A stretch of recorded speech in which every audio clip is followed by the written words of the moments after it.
नमस्कार। जीएस केंद्र में आपका स्वागत है। मैंने आपको कहा था कि 71वीं बीपीएससी और बिहार दरोगा और बीपीएससी टीआरई 4 के लिए हम लोग टॉपिक वाइज क्वेश्चंस को देखेंगे, संपूर्ण एनालिसिस करेंगे। और ये आज से मैं स्टार्ट कर रहा हूँ, मॉडर्न हिस्ट्री से स्टार्ट कर रहा हूँ। जिनको इन तीनों परीक्षाओं को देना हो वो इसे पूरा देखेंगे, और इसके अलावा जिन्हें एनटीपीसी देना है उनके लिए भी ये वीडियो काफ़ी लाभदायक होगा। इस कारण वीडियो को अंत तक देखेंगे। हम लोग टॉपिक वाइज करेंगे। मॉडर्न हिस्ट्री में 1857 से मैंने शुरुआत किया है और एक एक करके हम लोग प्रश्नों को देखते हैं। हम लोगों का पहला क्वेश्चन है कि 1857 के विद्रोह के समय भारत में गवर्नर जनरल कौन था। तो 1857 के विद्रोह के समय भारत में गवर्नर जनरल लॉर्ड कैनिंग थे, और ये गवर्नर जनरल का पद 1857 का विद्रोह जब समाप्त हुआ तो विक्टोरिया के घोषणा पत्र के द्वारा इस पद का नाम बदल दिया गया और इन्हें ही वायसराय बना दिया गया। तो लॉर्ड कैनिंग भारत के अंतिम गवर्नर जनरल और प्रथम वायसराय भी हैं, ये भी आप ध्यान में रखेंगे। हम लोग अगले प्रश्न की तरफ आते हैं। अगला प्रश्न है कि 1857 के विद्रोह के समय ब्रिटिश प्रधानमंत्री कौन था। ठीक है, तो ब्रिटिश प्रधानमंत्री उस समय पार्मेस्टन थे। पार्मेस्टन उस समय ब्रिटेन में प्रधानमंत्री थे, पार्मेस्टन। और ये चारों ऑप्शन में नहीं दिया गया है, तो इस कारण आंसर हो जाएगा इनमें से कोई नहीं। ठीक है, भारत की आजादी के समय एटली थे और भारत छोड़ो आंदोलन के समय चर्चिल थे ब्रिटेन की प्रधानमंत्री। हम लोग अगले प्रश्न की तरफ आते हैं।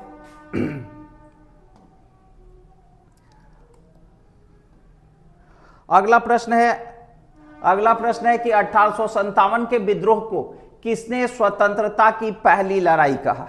ठीक है, ये बीडी सावरकर ने इसे 1857 को पहली स्वतंत्रता की लड़ाई कहा था, और ये इन्होंने एक पुस्तक भी लिखी थी, the Indian war of independence, और उसी में उन्होंने इसे कहा था भारत का प्रथम स्वतंत्रता संग्राम। हम लोग अगले प्रश्न की तरफ आते हैं। अगला प्रश्न है, ब्रिटिश पार्लियामेंट में सबसे पहले किसने 1857 के विद्रोह को राष्ट्रीय विद्रोह कहा। ये ब्रिटिश पार्लियामेंट में डिज़रायली ने सबसे पहले इसे स्वीकार किया था कि 1857 का विद्रोह एक राष्ट्रीय विद्रोह था, सिपाही विद्रोह नहीं था।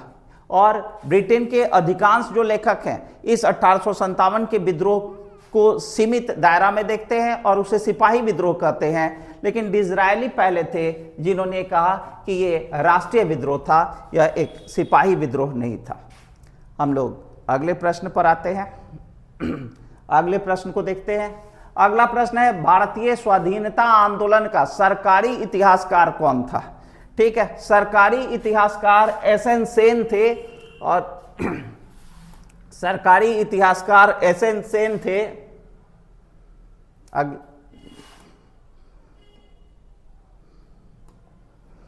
सरकारी इतिहासकार जो थे ये एसएन सेन थे, और एसएन सेन ने जो पुस्तक लिखी उस पुस्तक का नाम है 1857 नामक पुस्तक लिखी, और ये सरकारी इतिहासकार हैं भारतीय स्वाधीनता आंदोलन के, एसएन सेन।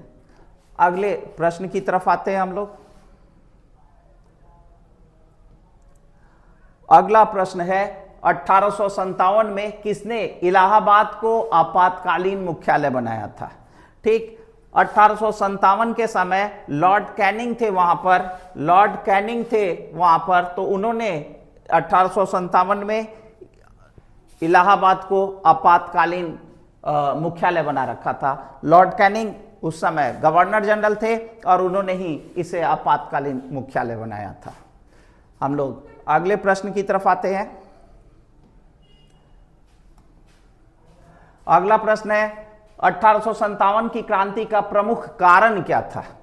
ठीक है, 1857 की क्रांति के प्रमुख कारण को अगर हम लोग देखेंगे तो ब्रिटिश साम्राज्य की जो नीतियां थी इसे माना जा सकता है 1857 की क्रांति का प्रमुख कारण। तो ब्रिटिश साम्राज्य की नीतियां हो जाएगा इसमें आंसर। हम लोग अगले प्रश्न को देखते हैं। अगला प्रश्न है 1857 के विद्रोह का प्रतीक क्या था? 1857 के विद्रोह का प्रतीक कमल और रोटी था। ये विद्रोही जहां भी जाते थे आम जनता के बीच कमल और रोटी को बांट दिया करते थे और यही कमल और रोटी ये 1857 के विद्रोह का प्रतीक बन गया था। हम लोग अगले प्रश्न की तरफ आते हैं। अगला प्रश्न है कि मंगल पांडे का संबंध किस रेजिमेंट से था? मंगल पांडे 34वीं नेटिव इन्फेंट्री से संबंधित थे। ये 34वीं नेटिव इन्फेंट्री इसका आंसर होगा। अगले प्रश्न की तरफ हम लोग आते हैं। अगला है कि 1857 की क्रांति कहां से प्रारंभ हुई थी? 1857 की क्रांति मेरठ से प्रारंभ हुई थी और 10 मई 1857 इसका डेट है। 10 मई से यह प्रारंभ हुआ था। ठीक है, 10 मई 1857 से मेरठ में यह शुरू हुआ। वहां पूरी की पूरी सेना ने विद्रोह कर दिया था। तो आंसर हो जाएगा मेरठ से। अगले प्रश्न की तरफ आते हैं हम लोग। अगला प्रश्न है कि लक्ष्मीबाई की समाधि कहां है?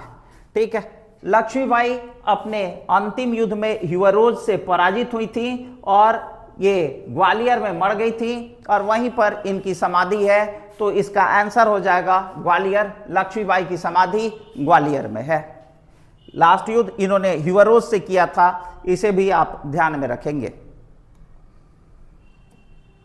अगले प्रश्न की तरफ आते हैं हम लोग। अगला है कि पटना में विद्रोह की शुरुआत किसने की थी?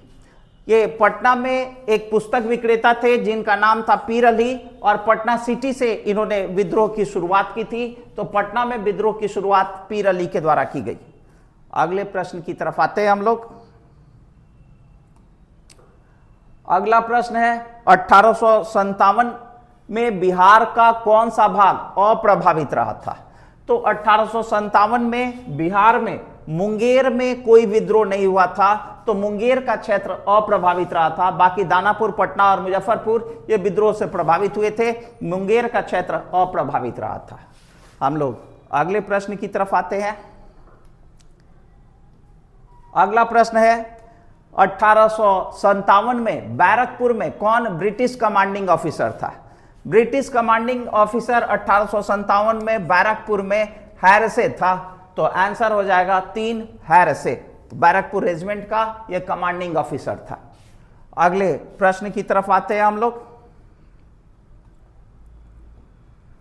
अगला प्रश्न है कि मुगल साम्राज्य कानूनी रूप से कब समाप्त हुआ? मुगल साम्राज्य कानूनी रूप से विक्टोरिया के घोषणा पत्र से समाप्त हुआ था और ये घोषणा पत्र 1 नवंबर 1858 को इलाहाबाद में मिंटो पार्क में लॉर्ड कैनिंग के द्वारा पढ़ा गया था और इसी के द्वारा ये मुगल साम्राज्य कानूनी रूप से समाप्त हुआ था। तो आंसर हो जाएगा 1 नवंबर 1858। अगले प्रश्न की तरफ आते हैं। अगला प्रश्न है 1857 के विद्रोह के असफलता का कारण क्या था?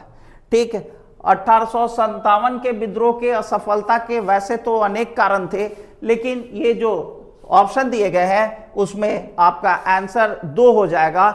इसमें आंसर आपका 2 हो जाएगा। यहाँ पर सामान्य योजना और केंद्रीय संगठन की कमी, यही 1857 के विद्रोह का ये असफलता का कारण बना था। मिलते हैं हम लोग अगले वीडियो में, वह भी 1857 का ही होगा। अभी 1857 पूरी तरह समाप्त नहीं हुआ है। हम लोग मिलते हैं कल। धन्यवाद।